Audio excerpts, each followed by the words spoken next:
Good morning, everyone. Welcome at the International uh, Students' Day, organized by the College Week Live in cooperation with Education USA. I hope you can hear me well. And before I will answer your questions, I have a short presentation about uh, U.S. higher education. So I will explain a little bit about the system. So this is kind of introductory presentation that should provide you a broader overview of opportunities you have in the United States. Uh, my name is Jakub Desai. I'm the Education USA advisor from Prague, Czech Republic. I'm located in the Fulbright Commission. And today, as I mentioned, we'll talk about the uh, education system in the United States, of system of higher education, how universities and colleges works, and where you can find your place in the US system. Uh, if you have already tried search for some programs in the United States, you can be probably very confused uh, because I must mention that uh, you should realize that the United States is really, really big country. It's a very diverse country, and uh, when you look at the map, it usually helps to look at the map. You will realize that it probably differs from your country in size and also in diversity. The United States is basically a continent, so you can find very different locations. You can find different climates. You can find different types of institutions. So it's actually very difficult to talk about the U.S. education because it's really talking about very very diverse system. Uh, but you can find help, and we are here to help you. Uh, as I mentioned at the beginning, when I introduced myself, I am Education USA advisor, and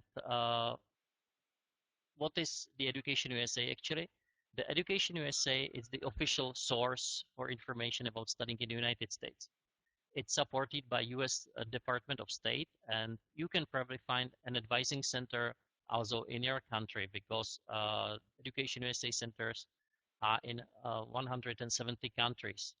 Uh, the good thing about being a part of such a global and governmental network is that we really can provide you with unbiased, accurate, and comprehensive and also current information. The center is open. The centers are open for everyone, and an advantage is also that basic services are free. So we are not commercial agents. We are really an official source. We are independent and unbiased source. So please do not hesitate to contact the advising center in your country when you're looking for specific information regarding, for example, scholarships for your country or visa issues, or just looking for help with anything from searching for schools, preparing application, or preparing for departure to the United States. So let's get back to the topic. As I mentioned, and when we look at the map, we talk about that the U.S. is really, really large country, and it's very diverse. In many countries, the system of higher education is much smaller. You don't have that many schools. And also, one of the typical features of the United States higher education is that it's very decentralized. There's basically no central authority that would coordinate schools. So each school is kind of world of its own, and the school can really have different programs, can really have different policies, can really have different environments. And when we combine it with the size of the system, uh, it really creates a very broad mix of opportunities for students from the United States, but also from abroad. When I talk about the size of the system, it's very extensive. You can find more than 4,000 institutions of higher education in the United States. So we can see it's really large. And usually, if you do Google search for schools, it doesn't help that much because it comes up with so many schools, so you can get lost very very easily. Uh, Also, when I talk about diversity, I talk about climate. I talk about different types of weather, different types of uh, you know size of the city or town. So you can find schools in villages. You can find schools in big cities like New York or Los Angeles, uh, and also you can find very different schools. There are schools that have, let's say, 200, 300 students, and you can find schools that have 35,000 students. So it's really there are really big differences. Also, you can find different types of programs. Some programs are more professionally focused, for example, for engineering or business, or you can find programs that are very broad, very kind of uh, concentrated on general knowledge. So that means that the when you look for schools, you can really look for details for each particular school. Also, what the U.S. system differentiates from other countries sometimes that there's no national entrance exam. Each school's got its own exam. As I mentioned, it's decentralized system, and also there's no official ranking. So the U.S. government doesn't rank schools, doesn't say, that this school is better than another school. There are some uh, non-official rankings, usually by magazines or newspapers like U.S. News or Forbes, but there are no official rankings. And when we talk about rankings, I really recommend to be very careful about those because the criteria of the ranking doesn't have to fit with your own criteria. Uh, so, as I mentioned, the system is really large. It's very extensive. There are more than 4,000 institutions. It's very decentralized. Each school has its own environment, its own policies. There's no centralized system. Each school has its own admission policy as well. It's difficult to compare schools because there's no official ranking uh, on kind of objective base. Of course, the question is what's objective in comparing schools. And a very important factor is actually the last point in my presentation, and it is that the education in the US generally it's paid, so it's tuition based. At There are very very few exceptions, but most schools require you to pay tuition, and so financial planning is as important as selecting schools. Especially, for example, students from Europe, they don't really think that much about finances because many schools or many systems don't charge tuition, but in the US, each school, either it's public school or private school, are tuition based. uh, what's the structure? Also, you can find some differences maybe from your national structure of higher education.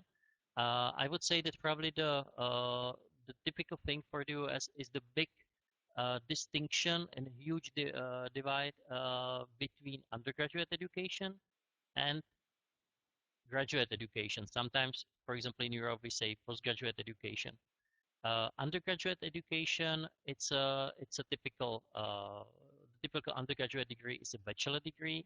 It's a 4-year degree. It also may differ from many countries where you can find 3-year degrees. So in the US, it's mostly 4-year 4-year degree programs. You can also find there a type of institution that is very uniquely American, and it's institution called community college or junior college, and uh, these community colleges offer up to 2-year programs. So it's something that probably you don't find in your country, probably, but in the US you don't have only bachelor program, you have also junior college, little like lower college, with programs that last 2 years.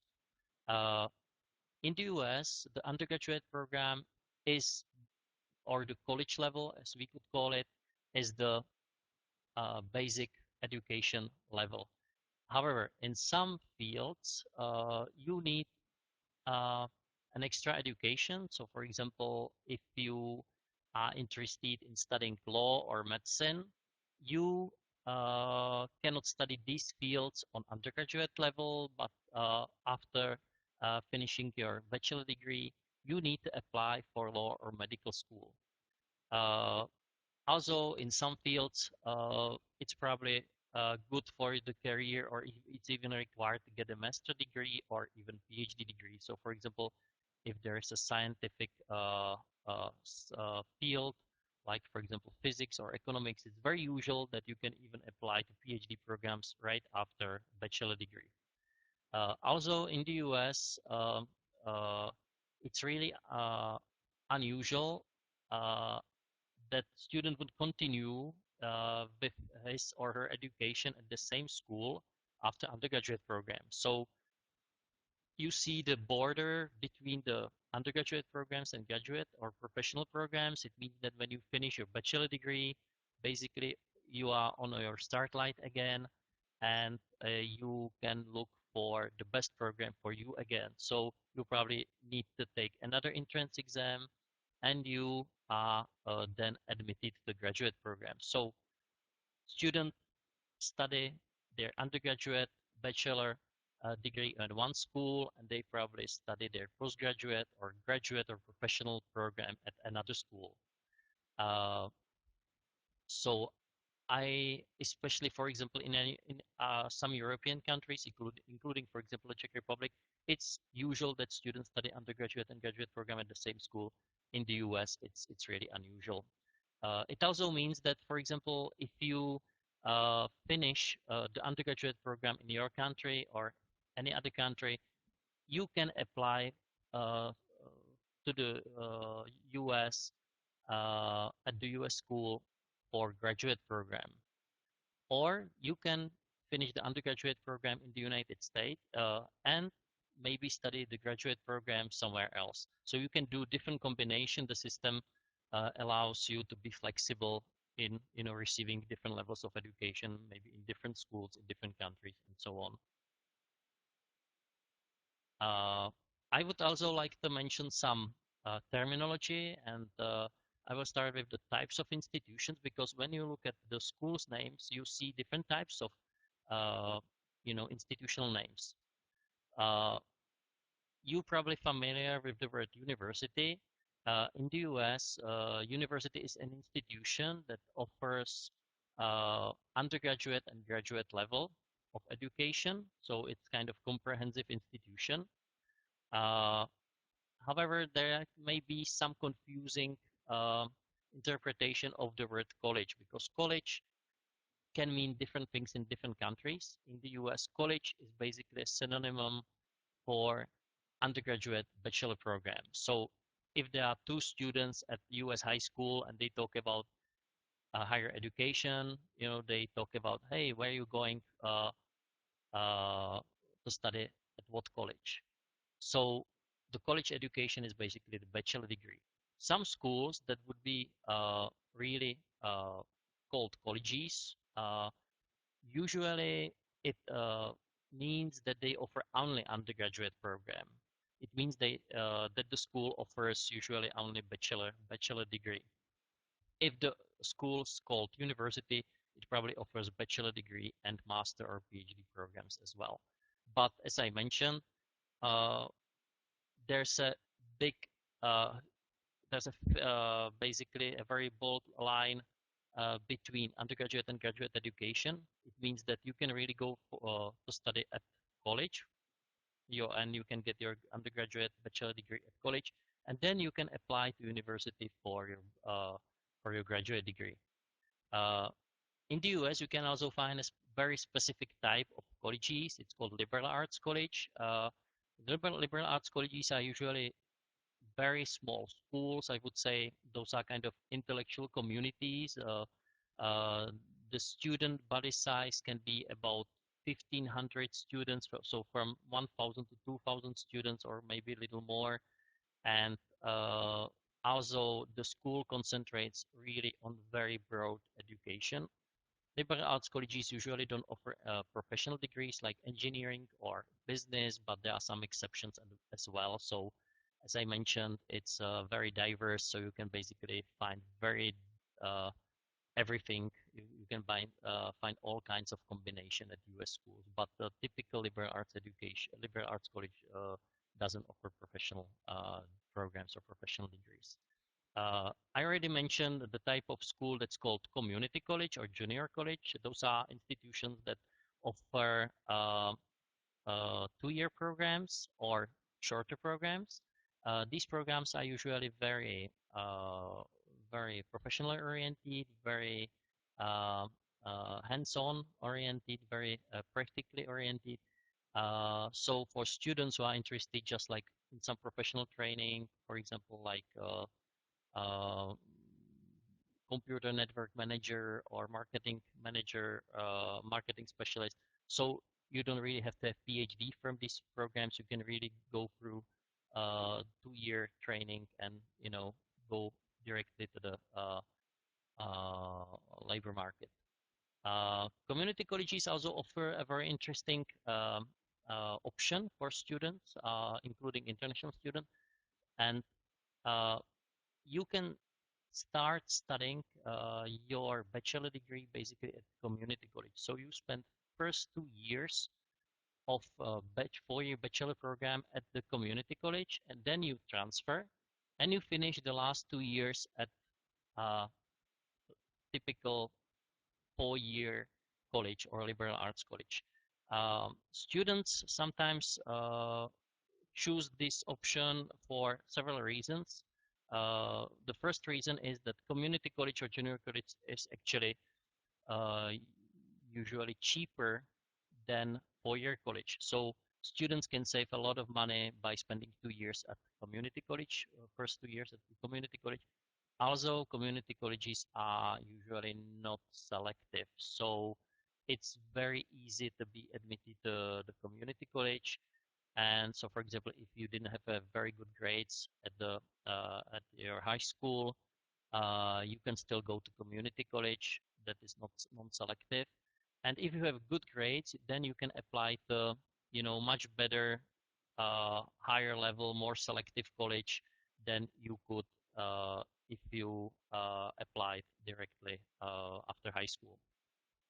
You can also find some schools that are called institutes. So, for example, very famous Massachusetts Institute of Technology or California, uh, Caltech, California Institute of Technology.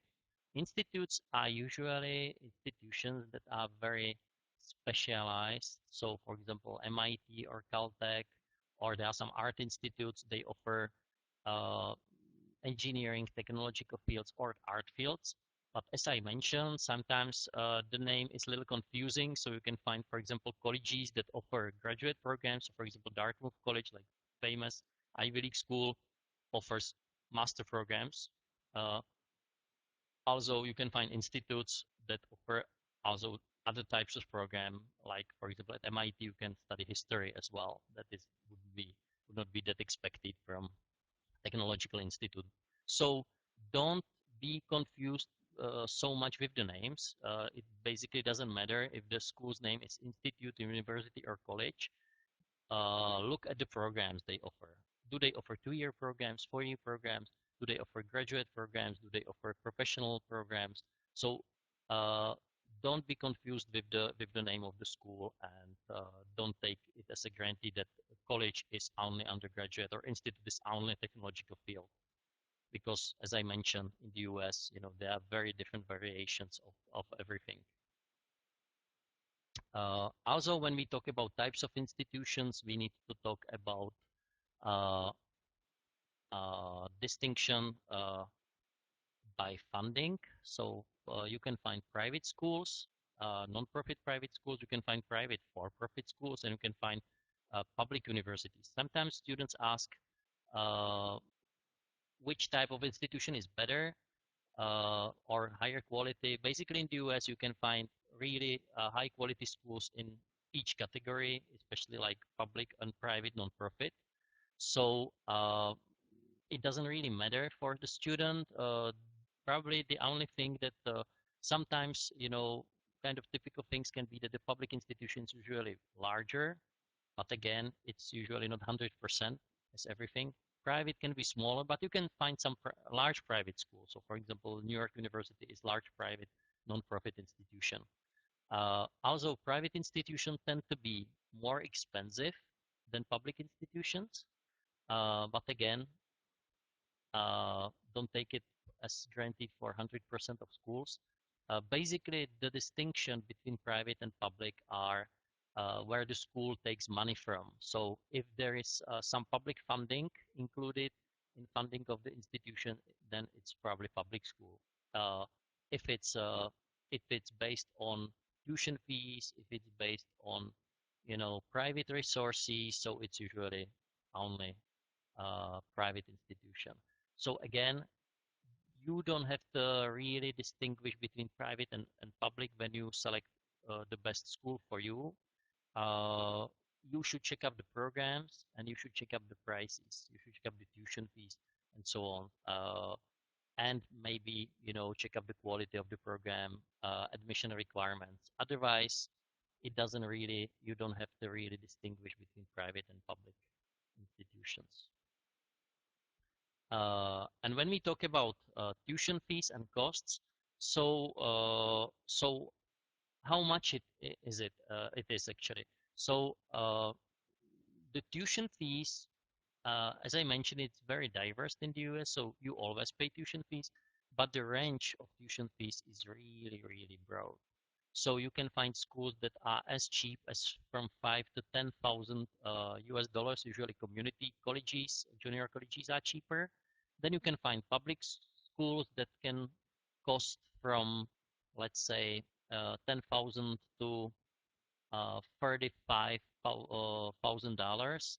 And then you can find private institutions that can cost from, let's say, $25,000 even up to $50,000, $60,000. So those schools can be really expensive. For example, in graduate level, it also depends on field. So if you would like to study medicine or you would like to study law or business, so those programs are usually most expensive. Uh, when I showed you the map at the beginning,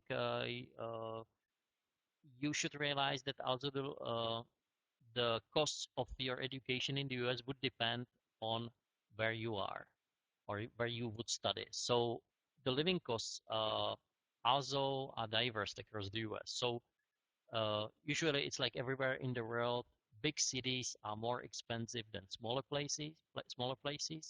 Uh, Also, the east and west coasts of the coasts are more expensive. So probably the most expensive places for you to live and study are big cities on coasts. So Boston, New York, Los Angeles, San Francisco, those are really, really expensive places. So you can actually uh, think strategically regarding your finances and maybe look for some other locations. I know that New York or Boston or San Francisco are really popular places for students to go, for international students. They like these places, but also they should consider the cost. So if you, for example, decide to study in southwest, like places like Texas, Oklahoma, Louisiana. So you would find much lower living costs there. So you can also take it into the consideration, and you can get the same quality of education for much lower costs there. So think strategically when planning or selecting your school. So when we talk about the US education, I should mention some very special, very specific features of US education. One of the features that you cannot find basically anywhere else in the world is our so-called liberal arts or liberal arts education. It means that you, when you study your bachelor program, you don't study 100% only subjects or courses in your field of study, like is, for example, in most European countries. When you study liberal arts, it means that uh, maybe 50 to 70% of your courses are in your field. The rest uh, are courses in other fields but on university or higher education level. Uh, Also, it means that the students, for example, can enter the school, can apply and study at the school even without knowing from the very beginning what field of study he or she uh, wants to pursue.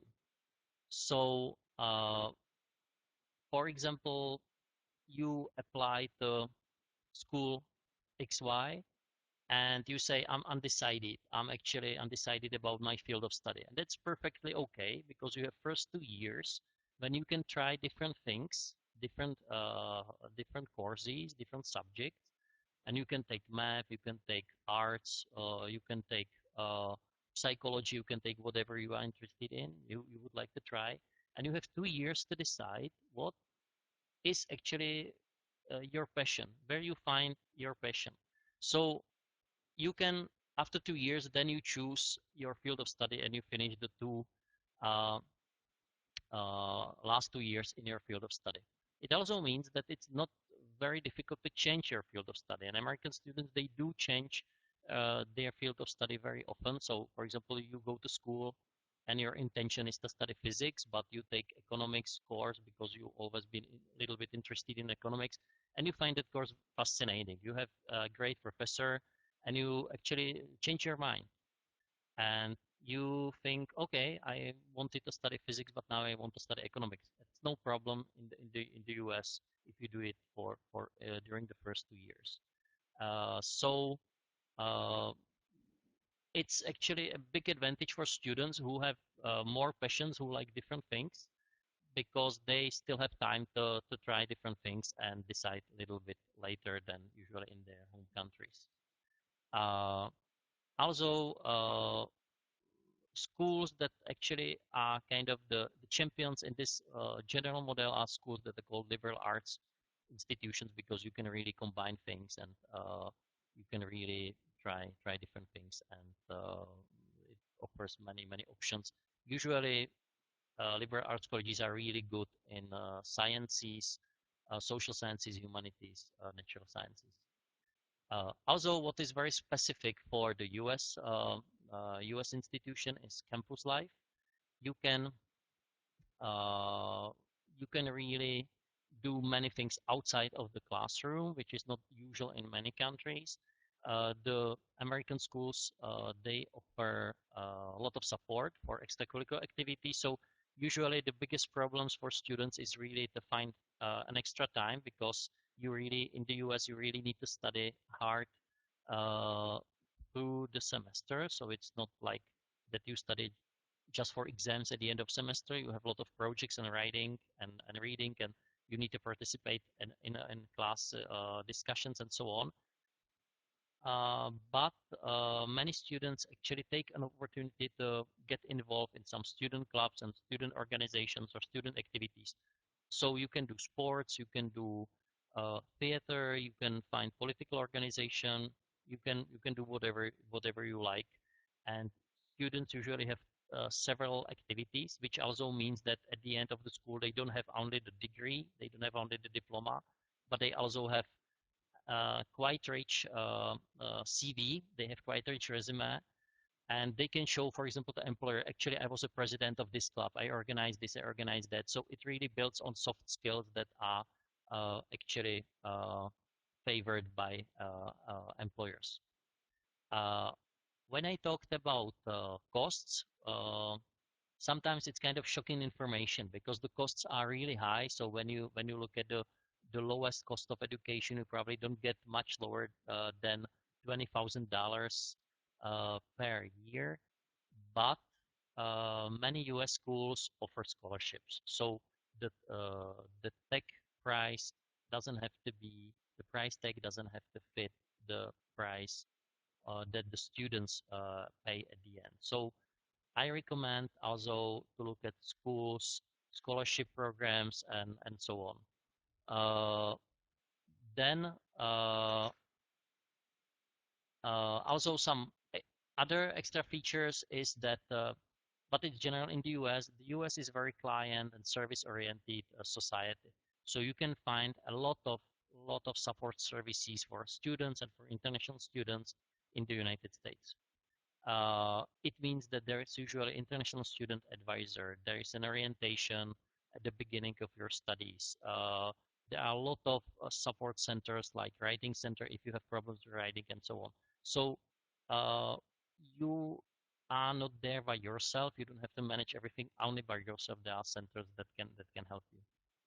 And uh, what I already mentioned, students should realize the distinction between undergraduate and graduate level. And when you're in high school, you can apply for bachelor program, you can apply to 2-year college, but for graduate level, you can apply only after finishing your bachelor degree. And you probably look for another school for your graduate program. So when we talk about the US, and I mentioned about the diversity and the range of options, and so the most usual answer when someone asks about, how is it in the US with this field? How is it with the admission requirements? How is it with the deadlines? So the most usual answer is it depends, because it really depends on school. So basically, when you consider studying in the US, you should start with selecting schools and selecting programs, because without that, it's very difficult to uh,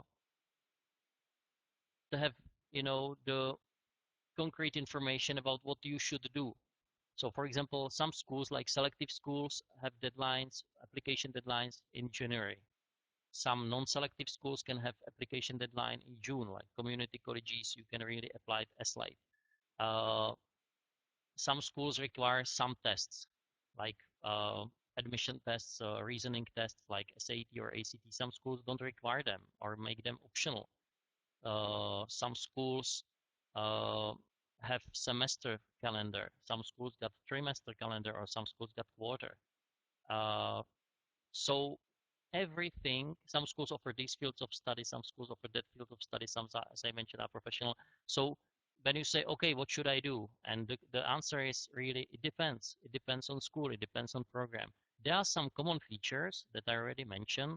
Uh, it's very probable that you will need admission test, you will need prepare an application, uh, get recommendations, and so on. But uh, all specific requirements and all specific features of the school or the program depend on that particular school.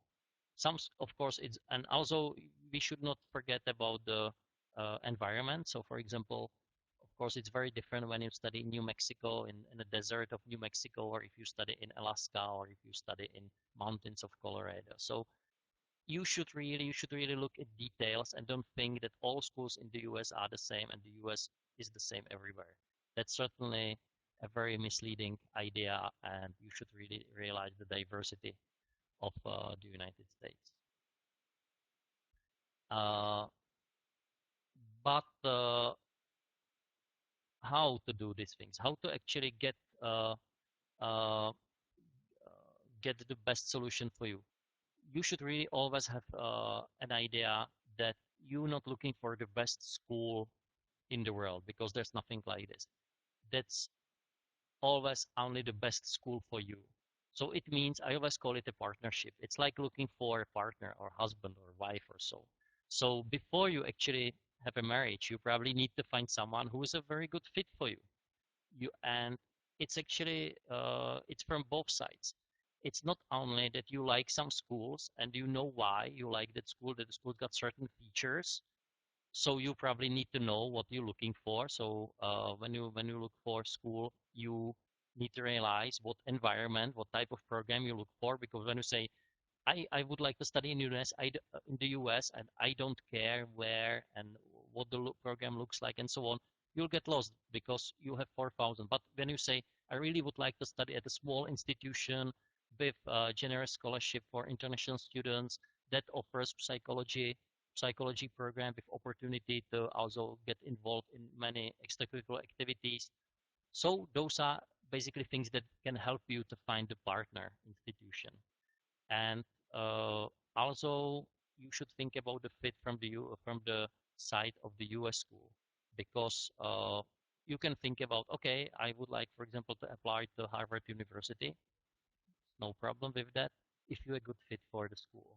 So it means the Harvard University is very selective school with the students with best grades, best test scores, and so on are admitted. So are you really the best student in your class?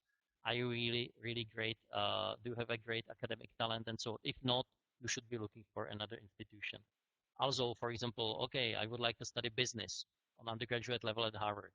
Harvard is good for many things, but business is not among them. So, for example, on undergraduate bachelor level, and I don't talk about MBA programs and Harvard Business School, but for example, maybe University of Pennsylvania or maybe Babson College or maybe some other schools can be better fit for you when you look for business bachelor degree. So really always try to find the best fit, something that fits with the school and it works, that you create a relationship that works. Uh, and you would not be alone. Actually, there are more than 800,000 international students in the US currently, so they already found their place at US universities, and I'm sure that there is a place for you too. The question is that it's really like you need to invest your time and you need to do a research.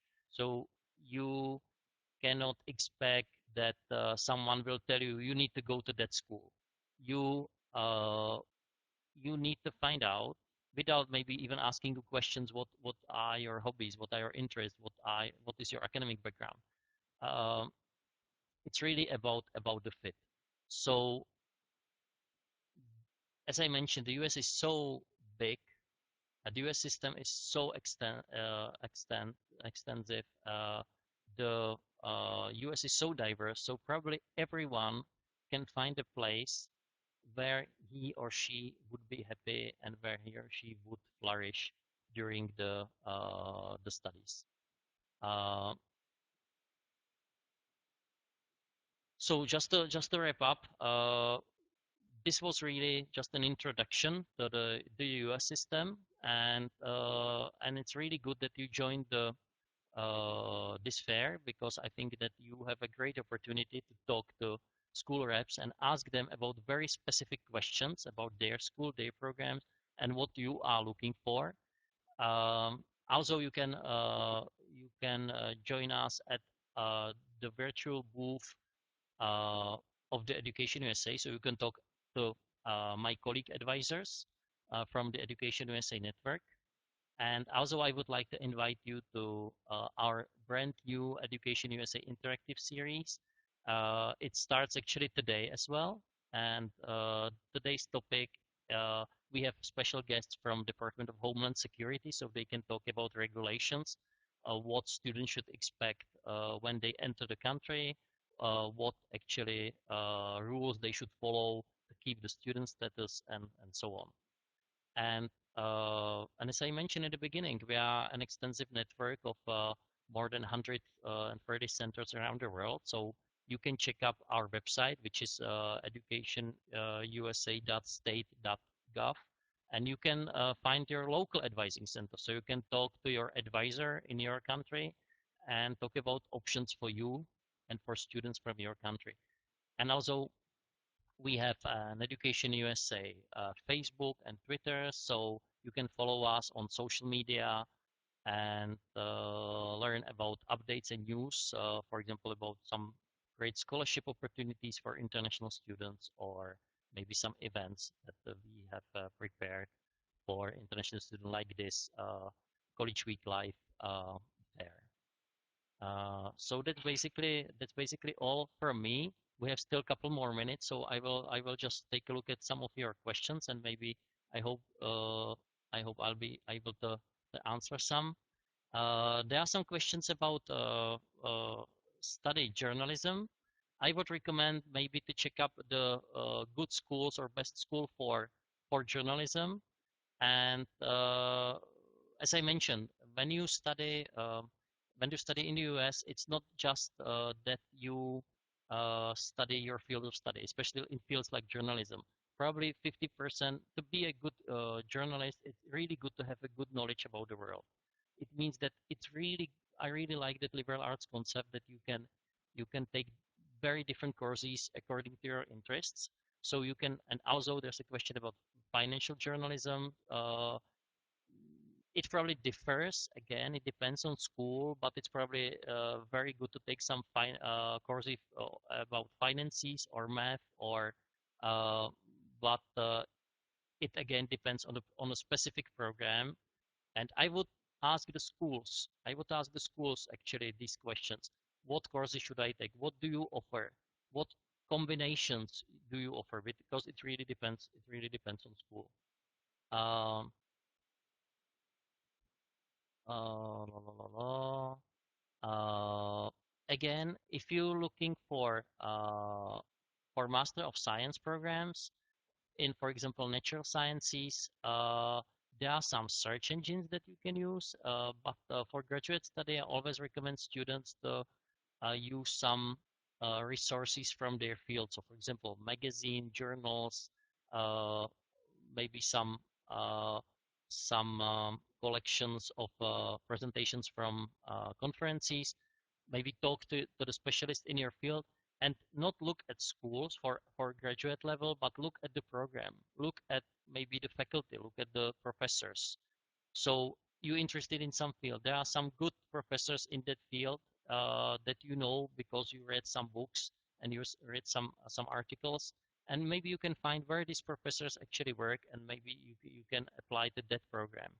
But again, it always depends on school. So I think try to use this fair to check up with schools about their specific programs and try to find the best fit for you. Uh, there's also a question: Can I get to some universities which doesn't? Can I get some universities which does not require GRE? GRE is a uh, reasoning test that it's actually admission test that is required for graduate level. Again, it depends on field, but in some fields it would be very, very difficult to find school that doesn't require GRE. So, for example, in arts, in performing arts or visual arts, schools usually don't require GRE. But in fields like social sciences, natural sciences, engineering, that would be very difficult. Again, it depends on school, but I would doubt that you will find easily schools. And also, it will very much limit your options.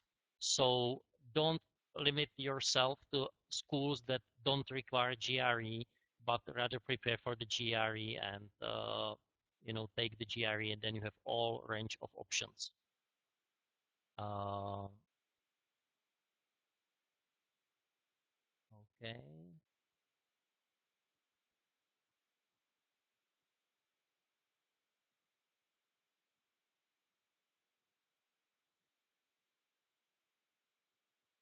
Mhm. There are some questions actually what to do before you. It's actually a very good question. What to do before you preliminary conditions. Actually, anyone from anywhere in the world can decide to study in the US. There are no conditions like national-wise. Students from all over the world, and there are students from all over the world that study at the US schools, at US colleges and universities.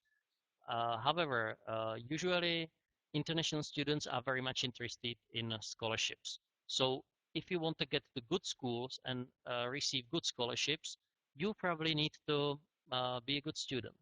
So what I recommend, like a preliminary condition, would be to study hard, have good grades take opportunities, maybe be active in your community, be active in your school, do some uh, passionately basically do some extracurricular activities and of course learn English. And I would recommend not just like learn English like in school. I would recommend to read and also to write in English, to practice your writing skills. those are skills that are very useful at US schools, and they are also useful in the process. So when you think about studying in the US, you should start actually much earlier, their year or year and a half in advance, because you will base your application on your background. It means that you should build your background, and your background must be strong academically, but also in other ways, like, as I mentioned, community service, extracurricular activities, leadership. You should really show the school, and of course, knowledge of English should be on the level that is required for studying in the US. You should be able to uh, function at the educational environment where uh, everything is in English. Uh, I'm sorry, I probably won't have time to answer a question about specific fields of study. I would probably recommend you to contact schools and ask about them, uh, or maybe to contact my advisors at the booth. Uh, or very, very specific questions, I will rather choose uh, some less or more general questions that would be useful for everyone. There's a question about TOEFL that most schools in the US and Canada and Europe are requesting TOEFL. I would like to pursue my PhD in statistics or applied mathematics, but I have burden of being requesting the TOEFL.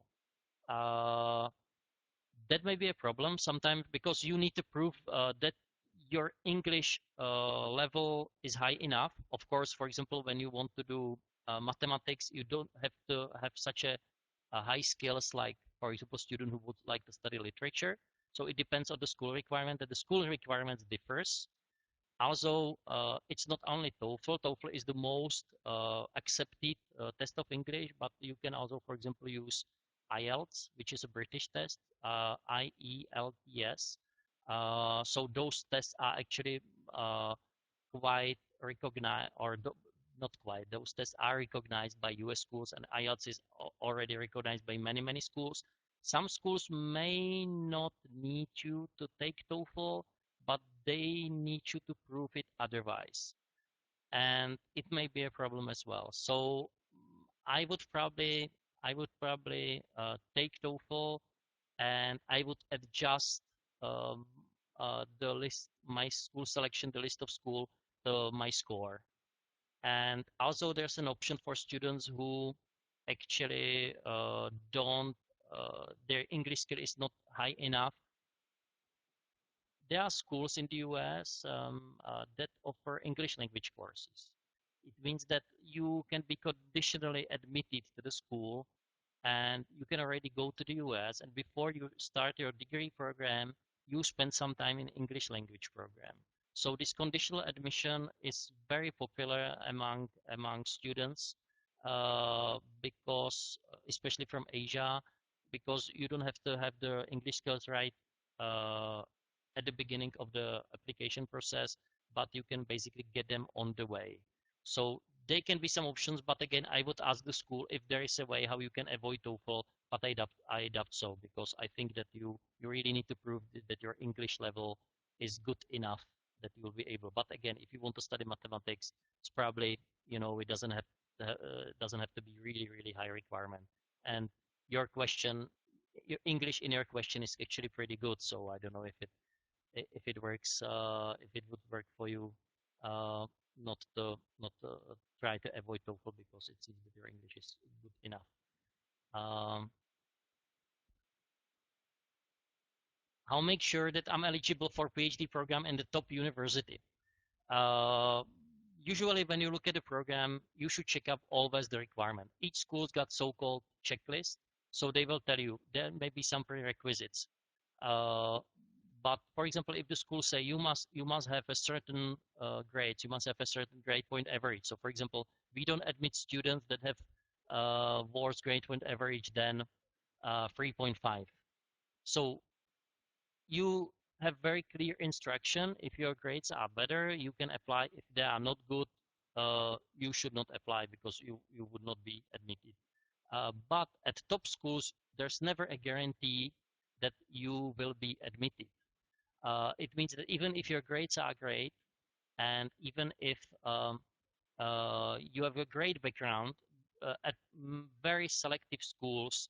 Uh, it's really kind of a little bit a lottery. It means that you never know. It nothing say, I have straight A and I have this, these results, this successes, maybe this certificates, and I'll be admitted. It's nothing like this. The school, it's like partnership. The school chooses the students that would fit the best the program. And sometimes you, for some reason, doesn't have to be the best fit, even if you are a great student. So there's nothing a guarantee. But the basic eligibility requirements are usually can usually be found on the website of the school, and it means I would check up with the school and make the checklist, and then try to see if you can complete all the requirements in the checklist. Uh, okay, there's a question about medicine for international student that if it's easy or that the student heard that it's difficult. I would agree. You can study medicine only after the bachelor degree, and it's very difficult actually to get in. There are less than 1% of international students who study medicine because it's expensive and it's a very selective programs. So it's really really complicated, and you should really think twice about studying medicine in the US, and you should really plan very well ahead regarding your finances. Also, you should be an excellent student as well. But I would also recommend to get to the US already for a bachelor degree, because when you don't have a bachelor degree from the US school, uh, I see a very, very, even extremely low chance that you could be admitted without a bachelor degree in the US. Um, uh, there are some questions basically about your chances to get admitted. As I mentioned, it's very hard to say. You it usually what helps is to check up the profiles of currently admitted students and see if you fit with that profile. If you kind of fitting, or if you close to that, your chances can be high, but it's never, as I said, it's never guaranteed. It's nothing. I take the test, I have certain points, and I'm guaranteed admission. In the US, it never works like this. It's very complex and very holistic process of evaluation of candidates. It's kind of like applying for a job. You never are sure that the company will pick you, and basically, it's the same applies to the US schools. Uh, mhm. Again, some question about scores. In some schools, don't give you score requirements. Uh, you can get some recommendations, for example, for GRE, SAT, ACT, these reasoning tests, because they don't want to limit themselves only to the scores. They really want to see your whole profile. So the test scores is only one part of the application. It's not, and sometimes it's not the most important part of the application, but it's also one of the pieces of the mosaic for the admission decision. Uh, there are a lot of questions. I'm sorry, I probably won't be able to answer them all, but please contact my colleagues at the Education USA booth, and also regarding specific fields of study, talk to school reps, because as I mentioned, each school is its own environment. It's its own planet. So each school's got different things and different approaches. So talk to as many schools as possible, trying to find some good options for you and the best fit. Uh, the question about funding, when I talked about uh, if the fee there was for 1 year or semester, when you look at the prices of the school, usually they list prices for 1 year. Sometimes you can find that it may be for semester, it may be for the whole program, but it's very usual that when the school says, our cost is $25,000, our tuition fee, it means for one academic year, usually. Uh, Wow, there are plenty of questions. I'm sorry that I don't have that much time. Uh, I'm just mentioned the visas a little bit. Unfortunately, it very much depends on the country. In some country, it's a less problem. In some country, it's bigger problem. So you should probably talk your education USA advisor that have experience with your country's uh, U.S. embassy policy. And uh, I must say that international students are welcome and at the in the U.S. by the government, but of course by the schools, so you can see the numbers. And uh, I think that in if everything is okay, you are admitted to the school, you have funding and everything, it's probably a very good chance, maybe better chance that you would expect to get student visa for study in the US. Um, all right, so I have last couple minutes, and I'll finish with some scholarship information. Uh, when we talk about scholarships for studying in the US, please never take a guarantee that if you are awarded a scholarship, it covers everything. Scholarships can differ. They may be $100 scholarship. They can be $55,000 scholarship. So they can be different scholarship. But again, plan ahead, make your budget, look for schools that would fit with your budget or would fit with your budget with scholarship. So try to look at the whole picture of the financial situation. So cheaper school can be easier, to get funding for uh, from basically your resources. However, they can be also an expensive school with great scholarships. So it's not there's not absolute price. It very much depends on many things. But I think there will be a session about scholarship as well because it's a thing that many uh, international students are asking about questions. Okay. All right. So I have three last minutes, and uh, so I just would like to say thank you for joining us. Uh, Unfortunately, it's really short time to speak about all aspects of US education. I hope I provided you with some very broad overview and gave you the most typical features of US system so you would know where to look and how to look at the US schools now. And the College Week Live International Student Day is just at the beginning. So this is the first presentation. So I'm sure that you'll be able to get answers your questions during the day at the booths of the U.S. universities or at the Education USA booth. You still have hours and hours of possibilities to participate in at the booth. So thank you very much. Enjoy the fair and uh, good luck with your plans.